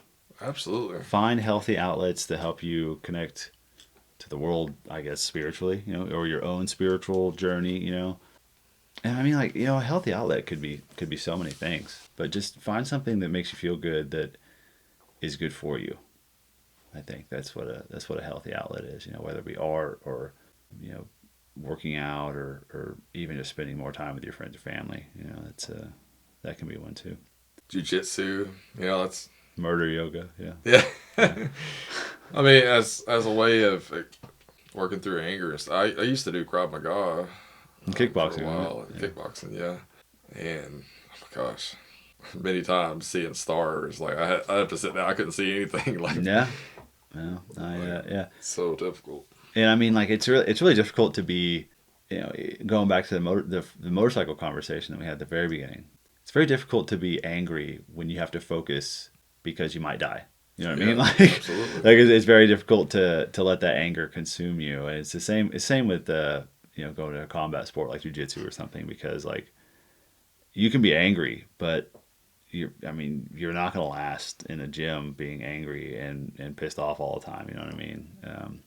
You're going to learn to let your ego kind of subside a little bit, because or you're going to get fucked up. You know what I mean? like you're going to get folded like a lawn chair or whatever. But like it's the same on a bike.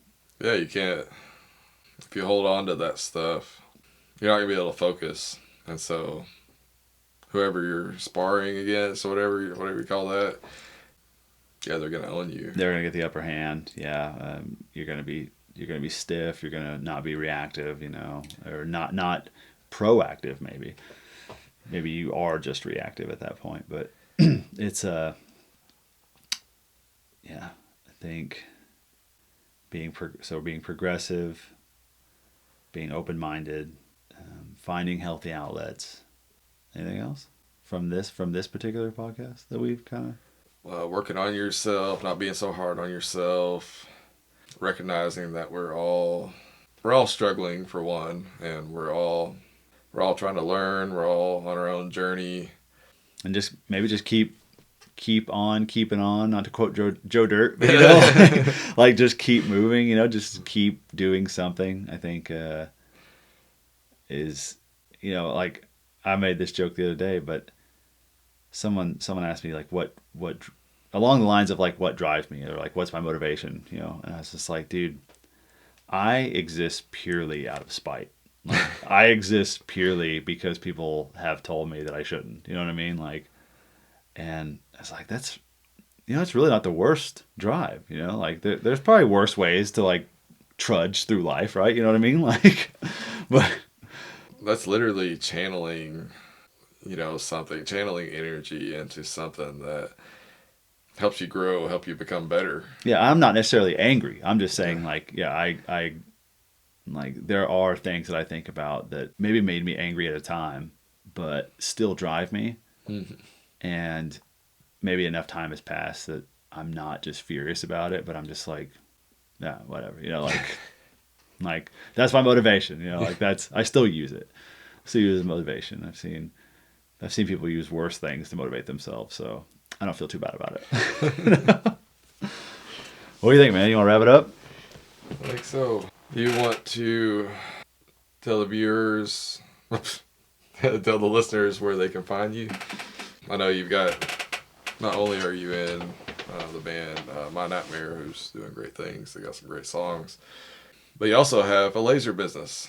That's really cool. Oh yeah, I run a laser LLC called Dewlap Designs. It was named after my dog, who's since passed. She had like this big dewlappy neck, like a saggy neck on like a Brahma cow. So it was named after her. Ooh, I do a lot of like tumblers and cutting boards and stuff like that. You can find me at Dewlap Designs on Etsy, on Instagram, on TikTok. You know, I do a lot of custom stuff and a lot of original designs and stuff like that too. So Yeah, speaking of the Stanley tumbler oh yeah, thing, yeah, lots of those things. But well, you still do your stuff, obviously. a little bit. Yeah, Yeah. yeah. This year's been kind of weird. It slowed down a little bit, but it's always going to pick back up in the holiday seasons. But yeah, it's been an interesting year as far as that goes. But yeah, I other than the music and the laser stuff, like that's about it. Very cool. Well, I appreciate you coming out and having this conversation. Oh man, It's been a lot of fun. this was actually pretty fun. Yeah, yeah. I know we had mic issues at first. We didn't know how we were gonna do this, but like We've actually been sharing one mic. Yeah. So if the audio isn't the greatest, from here on out, it should be a little bit better. yeah, we've accidentally touched lips several times. But That's a joke. We're like 4 feet away. But like, no. yeah, so thank you for joining us on this journey today with the Unifying Field podcast. We've touched on just a fraction of the vastness that connects us all, but remember, the exploration never ends. Keep asking questions, keep seeking answers, and stay curious. As we part ways, may you carry a little more wonder, a little more peace, and a renewed sense of connection with the world around you. Until next time, take a deep breath, question everything, and remember, the infinite is always within reach. Please like and subscribe and share with anyone you think may enjoy this type of content.